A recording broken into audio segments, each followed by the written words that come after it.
हम बैकग्राउंड देखते हैं।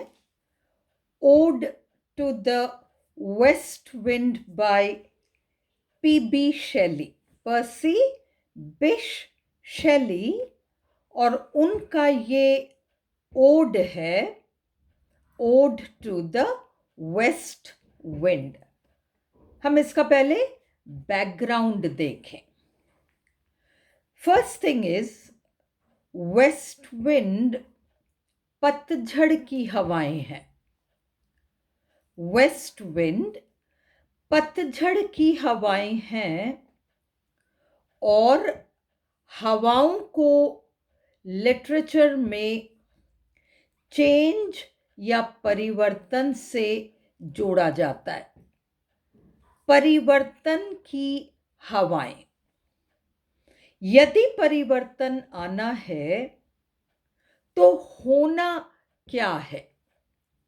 आज की कोई स्थिति है और इस स्थिति को बदलना है, तो इस स्थिति को बदलने के लिए पहले एक नए स्थिति की कल्पना करनी होगी। हम किस तरह की स्थिति चाहते हैं, उस स्थिति की कल्पना करके उससे संबंधित कुछ आइडियाज या विचार होने होंगे, और फिर उन नए आइडियाज या विचारों को मन स्वीकार सके, इतने समय का पैसेज, गैप, इंटरवल ये होना होगा। ये तो नहीं है कि कोई नया विचार आता है और हम उसे तुरंत स्वीकारते हैं। हमें समय लगता है उस नए विचार को एक्सेप्ट करने में, पूरी तरह से स्वीकारने में। और तीसरी बात, समय के साथ जब वह विचार स्वीकार लिया जाता है तो वह परिवर्तन आकर रहता है। आप इसको यूं इमेजिन कीजिए कि आज से कई कई साल पहले लड़कियों को पढ़ाना या इस तरह की चीज़ें जो हैं, लड़कियां पढ़ें, या इवन हम कहें कि विडोज का रीमैरिज या कुछ भी, ये एक बहुत नया आइडिया रहा होगा। पहले की स्थिति ये हुई होगी कि नहीं, लड़कियों को मत पढ़ाओ, विडोज का रीमैरिज तो मतलब ही नहीं है। ये स्थिति थी जिसको बदलना था।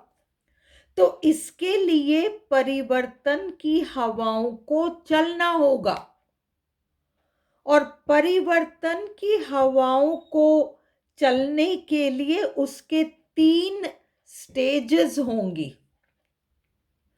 सबसे पहले कुछ ऐसे एनलाइटेंड लोग रहे होंगे, कुछ ऐसे लोग जिनकी सोच खुली रही होगी, जिन्होंने एक सीमित दायरे में सोचना, बॉक्स्ड थिंकिंग, उसको छोड़कर कुछ नया उन्होंने सोचा होगा जो समाज के लिए बेहतर होता।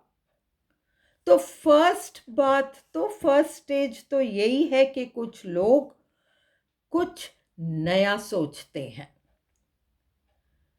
पर जब वो नई सोच इंट्रोड्यूस कराई जाती है लोगों के सामने, तो शुरू में उसे समझना या स्वीकारना मुश्किल होता है, कई बार नामुमकिन होता है, डिपेंड करता है, वो नहीं समझ में आता। तो फर्स्ट स्टेज एक नए विचार का इंट्रोडक्शन, पर उसे स्वीकारा नहीं जाता, उसे क्रांतिकारी माना जाता है, उसे रिजेक्ट कर दिया जाता है, उसे एक्सेप्टेंस नहीं मिलती। पर फिर भी विचार रूपी वह बीज बो दी गई है। जिस प्रकार आप जमीन पर आज बीज बो दें तो कल ही वो फूट पड़ेगा, ऐसा नहीं है। हम बीज को जमीन में बोते हैं, वो फर्स्ट स्टेज हो गया कि हमने बीज को बो दिया। फिर वह बीज जमीन में कुछ समय तक तो पड़ी रहेगी, जमीन के नीचे पड़ी है, वो मरी नहीं है। ऐसा लग सकता है जैसे कब्र में चली गई, जमीन के नीचे चली गई, पर वो मरी नहीं है। होगा ये कि उसकी तैयारी होगी।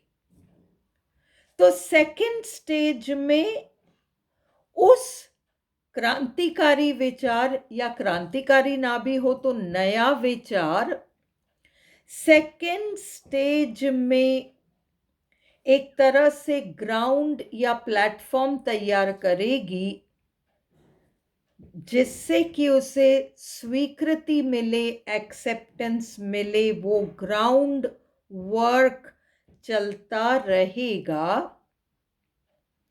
और तीसरे स्टेज में समय के साथ वो फूट पड़ेगा, यानी वो एक्सेप्ट हो जाएगा।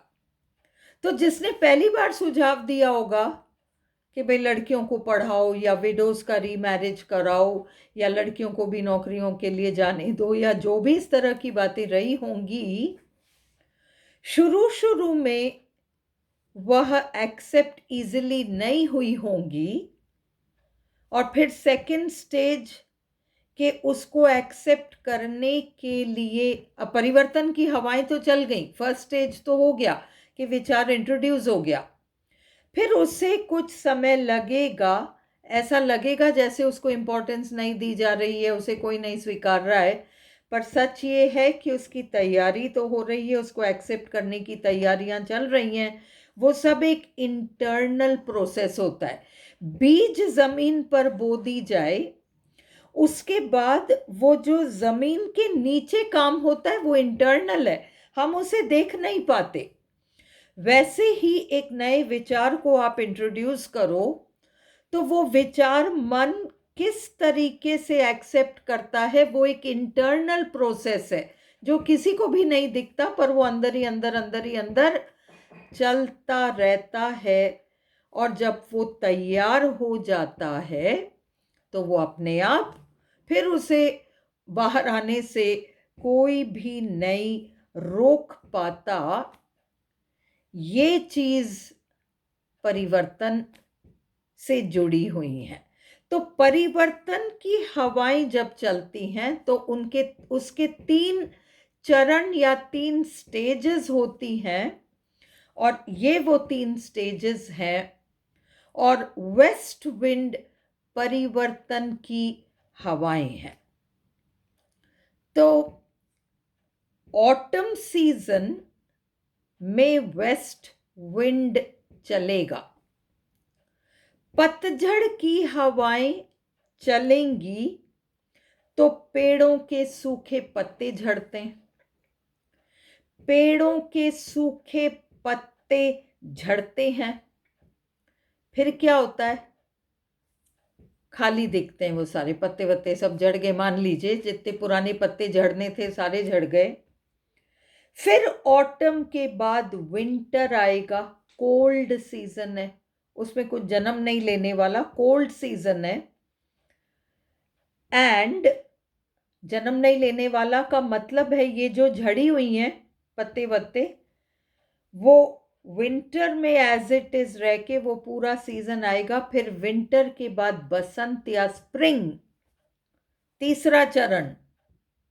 विंटर में सारा ग्राउंड वर्क हो गया और स्प्रिंग सीजन आते ही नए पत्ते आ जाते हैं।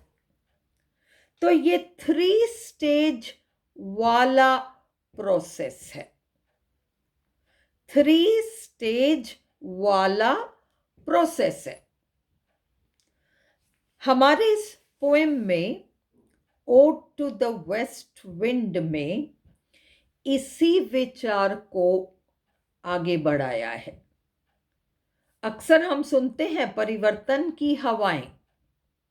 तो परिवर्तन की हवाएं समाज में चलती हैं, व्यक्ति के मन में चलता है, क्योंकि कई लोग मिलकर समाज का निर्माण करते हैं। समाज तब बदलता है जब व्यक्ति बदलता है। हर व्यक्ति बदल जाए तो समाज बदल गया। तो परिवर्तन की हवाएं हमारे मन में चलती हैं, समाज में चलती हैं, परिवारों में चलती हैं, देश में चलती हैं। हर जगह परिवर्तन की हवाएं चलती हैं, पर इन्हीं 3 स्टेजेस में चलती हैं। और इस बात को शैली ने समझाया है। शैली एक सुनहरे भविष्य की कल्पना जरूर करते थे, एक सुनहरे भविष्य की कल्पना जरूर करते थे। और उस सुनहरे भविष्य की कल्पना में एक मूवमेंट है, एक चाल है जो कि साइक्लिक है। साइक्लिक का मतलब कुछ झड़ेगा, गिरेगा, खत्म होगा, फिर तैयारी होगी और फिर कोई नई चीज जन्म लेगी। बर्थ, ग्रोथ, फिर फल फूल, फ्रूएशन, फिर एक न एक दिन डीके, फिर एक गैप, फिर एक नया जन्म। ये साइक्लिक चलता रहता है। ये ही एक्चुअली परिवर्तन वाली बात है। शैली ने इस चीज को समझाने के लिए अपने इस ओड में क्या किया है, उन्होंने इसको 3 चीजों के माध्यम से समझाया है। फर्स्ट, जो कि मैंने आपको कहा, पतझड़ की हवाएं चलेंगी तो कुछ झड़ेगा, कुछ झड़ेगा। तो कुछ झड़ेगा, झड़ना है, चीजों को बदलना है। कोई भी चीज परमानेंट नहीं रह सकती। चेंज, जितना चेंज चाहिए उतना चेंज चाहिए, और जितना जैसा रह सकता है उतना बिल्कुल रह सकता है। तो फर्स्ट थिंग, बीज का बोया जाना। पतझड़ की हवाएं क्या करती हैं शैली के अनुसार? शैली के अनुसार पतझड़ की हवाएं जब चलती हैं, when the west wind blows, तो वो अपने संग सूखे पत्तों को उड़ाती है। सूखे पत्ते बेकार हैं, किसी काम के नहीं है। सूखे पत्तों को उड़ाकर ले जाती है,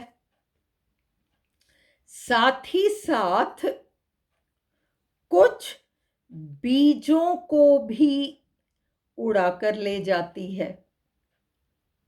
वेस्ट विंड वह रथ के समान है जो किसको उड़ाकर, किसको बिठाकर ले जा रही है? सूखे पत्ते, और सूखे पत्तों के साथ कुछ बीज भी। वेस्ट विंड उड़ाकर इन चीजों को ले जाएगी और कहीं पटक देगी। सूखे पत्ते तो किसी भी काम के नहीं हैं। वो किसी मतलब वो किसी नई चीज को जन्म नहीं दे रहे। सूखे पत्ते हैं, उनका जड़ जाना ही उचित है। परंतु जिन बीजों को वेस्ट विंड अपने संग उड़ाकर लेकर आया, वो जो बीज हैं वो जमीन के अंदर धंस जाएंगे, मरे नहीं है। आप कह सकते हैं कि ये तो कब्र के समान स्थिति है कि वो बीज जमीन के अंदर चले गए। कहने को आप कह सकते हैं कि वो कब्र के समान स्थिति है, पर कब्र में जो डेड बॉडी जाती है वो तो डिकम्पोज होती है। पर ये बीज जो जमीन में गए हैं, ये कुछ समय तक जमीन में पड़े रहेंगे और एक तैयारी चलती रहेगी, ग्राउंड वर्क चल रहा है, माहौल बन रहा है ताकि ये फूट सकें। ग्राउंड वर्क चल रहा है, माहौल बन रहा है, और जब माहौल तैयार हो जाएगा या जब इस बीज के साथ अंदर जो जो होना है वो काम पूरा हो जाए, वो एक गैप है, विंटर सीजन, हम बीज डालते हैं, एक इंटरवल ऑफ टाइम तो रहता है, एकदम से वो फूटता नहीं है, इंटरनल ग्राउंड वर्क बहुत सारा होता है। फिर क्या होता है, फिर वो फूट पड़ेगा। ये फर्स्ट थिंग है जो शैली कह रहे हैं। सेकंड इंपॉर्टेंट थिंग जो इस ओड में हमारे कवि कहेंगे वो ये है कि एक कवि को हमेशा इस बात का फ्रस्ट्रेशन कहीं ना कहीं उसके मन में रहता है। कवियों की खासियत ये होती है कि वो समय से आगे सोचते हैं। आज का जो समय है उससे बहुत आगे का वे सोच पाते हैं, ये उनकी एक खूबी रहती है। तो इसलिए कवि क्योंकि बहुत आगे की सोच लेता है, तो उसके विचार अक्सर क्रांतिकारी होते हैं, जिन्हें आसानी से ना तो समझा जाता है, ना उसे आसानी से स्वीकारा जा सकता है। दोनों ही काम नहीं हो सकते, ना उनको आसानी से समझा जा सकता, ना उन्हें आसानी से स्वीकारा जा सकता। आम मनुष्य के सिर के ऊपर से निकल जाती हैं वो बातें। इसीलिए शायद अधिकतर कवि अपने जीवन काल में फेमस नहीं हो पाए, कई तो लगभग भूखे ही मरे। जीवन काल में कई कवि फेमस नहीं हो पाए क्योंकि उनके विचार आसानी से स्वीकारे नहीं जा सकते थे। The thoughts of the poets were so advanced that they could not be easily accepted by common people, and so after their deaths, after many years, they became famous. कई कवियों के साथ ये एक प्रॉब्लम रही है, दुर्भाग्य रहा है उनका कि उनके जीवन काल में उनके विचारों को तो स्वीकारा नहीं गया, और उनके मरने के कई साल बाद उनके विचार स्वीकारे गए और उन्हें सराहा गया, उन्हें एप्रिशिएट किया गया। तो वही वाली बात है, कवि ने एक विचार इंट्रोड्यूस कर दिया अपने जीवन काल में, वो एक बीज की तरह है, वो स्वीकारी जाए या ना स्वीकारी जाए, उसने तो वो बीज बो दिया, उसने अपना एक विचार प्रस्तुत कर दिया। और अब कितना समय लगेगा उस थॉट या आइडिया को मैच्योर होने में, रेडी होने में, किस चीज के लिए रेडी होने में, कि उसे एक्सेप्ट किया जा सके, उसमें कितना समय लगेगा नोबडी कैन से। पर उसके द्वारा प्रेजेंट किया हुआ थॉट या आइडिया मैच्योरेशन के प्रोसेस से गुजरेगा और एक दिन वह मैच्योर होकर एक्सेप्ट होने लायक हो जाएगा और उसे आसानी से एक्सेप्ट कर भी लिया जाएगा, और एक दिन उस कवि के विचार बड़े पॉपुलर हो जाते हैं। ये भी 3 स्टेज प्रोसेस है। तो ये बात भी पोएट ने इस ओड में कहा है। तीसरी बात एक बहुत प्रभावशाली बात जो वो कहते हैं वो ये कहते हैं कि एक फायर प्लेस में जहां आग जलाई गई है, कहीं पर भी आग जलाई गई है, वहां पर वो आग बुझ जाती है, लगता है सब राख हो चुका है, राख ही दिखता है, परंतु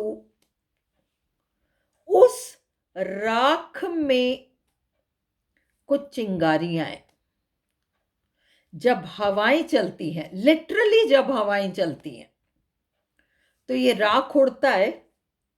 जैसे हमने वेस्ट विंड के केस में देखा था कि वेस्ट विंड अपने संग सूखे पत्तों को झड़ा कर ले जाता है, तो उसके साथ बीजों को भी तो ले जाता है। उसी तरह से राख जब उड़ता है, जब जब भी कोई भी हवाएं चले, जरूरी नहीं है पतझड़ की हवा, पर पतझड़ तो सिंबल है, प्रतीक है पुराने के बीत जाने का और रास्ता तैयार करने का नए के आगमन के लिए।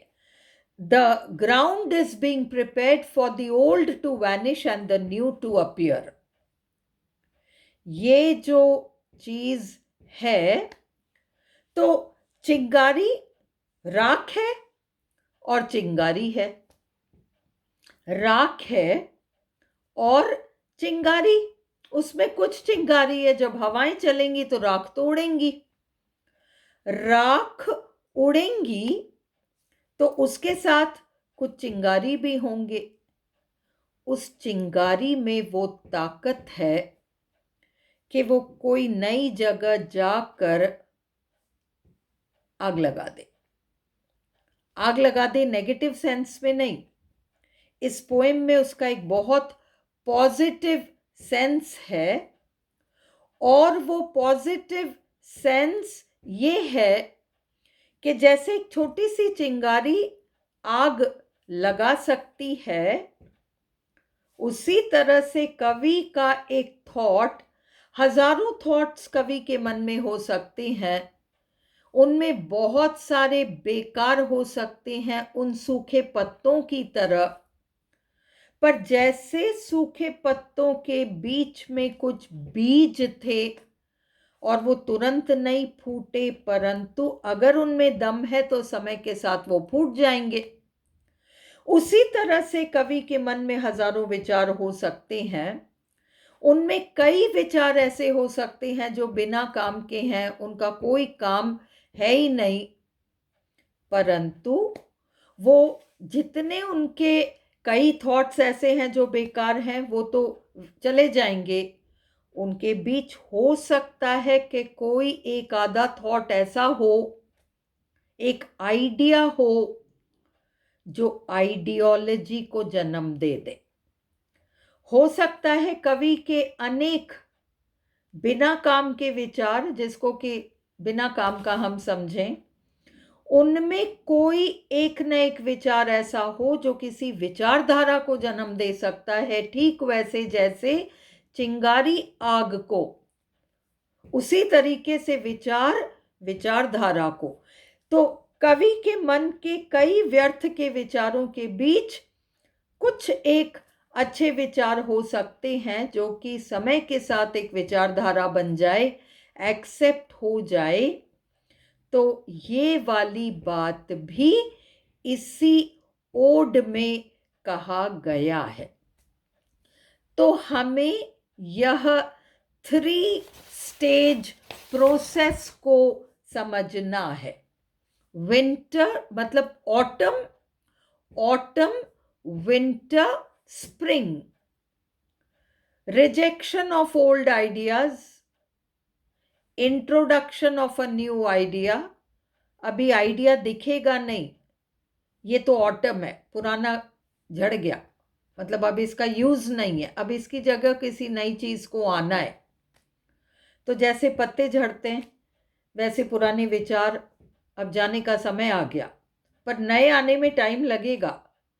सेकेंड स्टेज बीच का गैप वाला समय है, जब ग्राउंड वर्क हो रहा है, तैयारियां हो रही हैं, आप बीज डालते हैं, पहले वो जड़ पकड़ता है, जमीन के नीचे उसका प्रोसेस चलता है, फिर जमीन के ऊपर का प्रोसेस चलता है।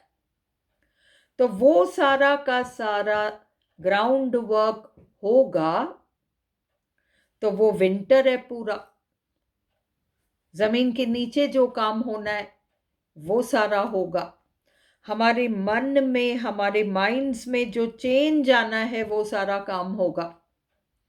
और तीसरे स्टेज में एक्सेप्टेंस, हम उस विचार को स्वीकार लेते हैं, वो बीज फूट कर एक पौधे के रूप में दिखाई पड़ने लगता है। ये सारा आपका थर्ड स्टेज है। तो हम ode to the west wind को इसी तरीके से पढ़ेंगे, पांचों स्टैंजाज को। Ode to the west wind में 5 स्टैंजाज हैं, और वो जो 5 स्टैंजाज हैं उनमें फर्स्ट स्टैंजा में पोएट ने बताया है कि जमीन पर वेस्ट विंड का इम्पैक्ट या प्रभाव कैसा रहता है। So the first stanza describes to us the impact of the west wind on land. जो सेकंड स्टैंजा है उसमें आसमान में वेस्ट विंड का प्रभाव क्या है। थर्ड स्टैंजा में पानी पर, सागर समुंदर पर वेस्ट विंड का प्रभाव क्या है। और फोर्थ एंड फिफ्थ स्टैंजाज में ऑटोबायोग्राफिकल नोट है, कवि ने खुद के बारे में कुछ पर्सनल बातें कही हैं फोर्थ और फिफ्थ स्टैंजा में। तो ode to the west wind इस प्रकार की नेचर पोइट्री है जिसमें एक फिलॉसफी भी है, और उसमें बताया है कि थॉट्स को कैसे एक्सेप्टेंस मिलती है और परिवर्तन आखिर होता कैसे है।